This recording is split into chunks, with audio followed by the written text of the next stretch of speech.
Hey guys, welcome to our channel. This is Daohe. Today we will continue to talk about the new era of civilization. In the last video, we went through human history and covered the first and second stages of human civilization. And we know that capitalist society is still far away from the ideal form of modern civilization, and that there is absolutely much space for human beings to move forward.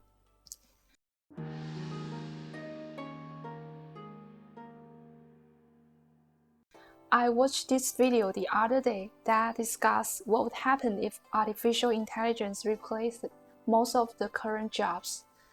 The person said if all the companies use AI to replace their workers, there will be no one buying the stuff from these companies since people have no job and they have no income. So how to solve this problem? His opinion is that they have to create more jobs for people. And I think it's fun that even though we have all these high-tech inventions that could have literally freed us from work, we are still tied to work. Like at the end of the day, people still have to work. We can't rest because we still need money to buy things and the companies still need customers to buy their products. Otherwise, we can't maintain this whole capitalist system. So the thing here is, technical progress does not manifest as the fruit of all human beings, as long as we are still in a capitalist social framework. And just as I mentioned in the last video, we need to transform the whole social framework and the current systems so that people will be able to live a truly free and content life. It is not like people don't work in the new civilization, but they will work collectively towards a highly productive society where jobs won't be created just to maintain the whole social system, but out of the need to create more social wealth. So there will be no exploitation and poverty in the future. And in order to achieve that, people's awareness needs to be improved to another level. We need to change our past ideas that only the government and those powerful people are responsible for the social progress to a totally new mindset that apart from the government's work, everybody should take care of the society. Everybody should contribute to the society in some way. And obviously, this has not been attained yet. So we call this the transformation of mindset from national citizenship to social citizenship.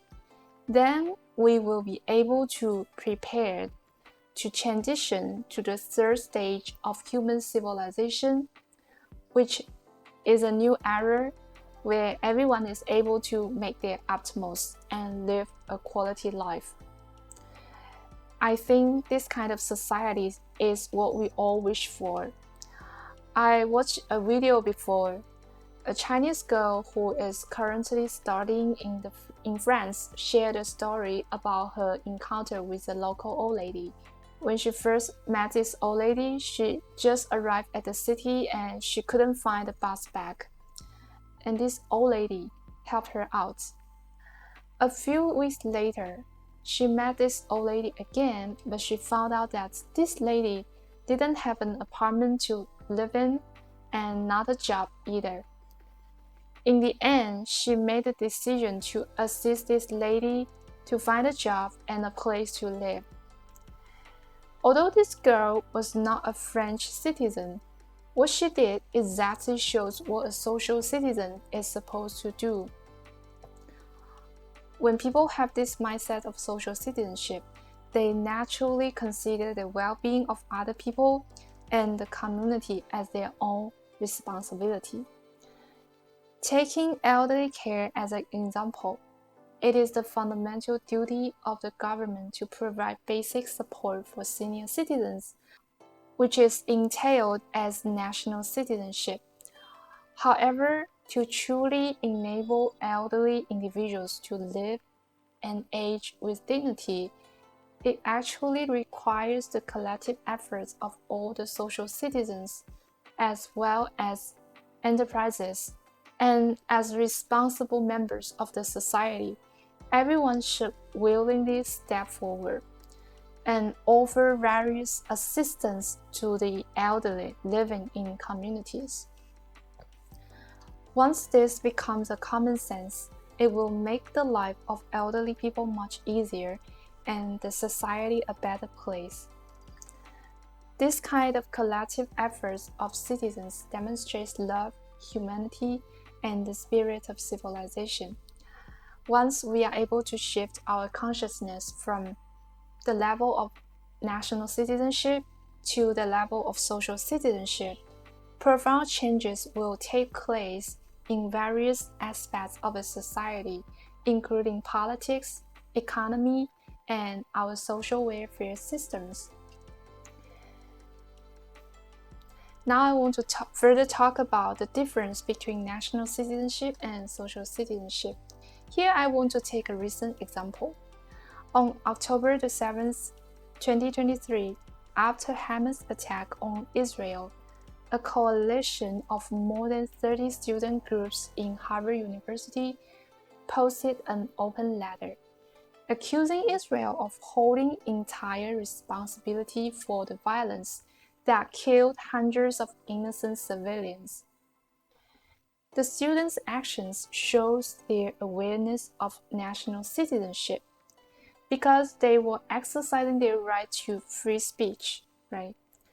However, the content of this letter shockingly reveals the lack of civil values and sense of humanity in these students. And these students are from what is considered the best university in the US. I mean, they try to absolve the guilt of the terrorists. And why did they write such a letter? They believe themselves to be right. To put it simply, they lack the consciousness of being a social citizen. A social citizen approaches issues from the perspective of human civilization. They can recognize the harsh realities of war and colonization, the suffering of innocent individuals, and the various complex factors behind the scene. They won't simplify the situation and attribute all the blame to just one side. Instead, all their thinking is directed towards improving people's quality of life and human civilization. So as consciousness shifts from the level of national citizenship to the level of social citizenship, such things won't happen, and the world will also witness a great transformative change. In the future, people will be more than happy to extend a helping hand to strangers, proactively contribute to society, and strive for the harmonization of personal values with the societal advancement. Fostering humanity and equality will become a common sense in the world. Individuals in more developed regions naturally feel compelled to assist those in less privileged areas, because soon we will all realize that humanity is an interconnected thing. And although this has been widely recognized, it hasn't been a common sense yet in many countries. And only by offering our love to others and to the world can we feel truly satisfied and successful. This will also become a common sense and will bring new prosperity to the earth. In China, there's an old saying that goes, "If hearing about the path in the morning, I would die content in the evening." So we have pointed out the path for the world, and we hope that everyone watching this video will support us in turning this vision in reality. This is the hope of our world. It is also the desire of all human beings, and it is the will of the God. Thank you so much for watching this video. Please hit like and subscribe. and try to spread out ideas. Thank you. See you next time.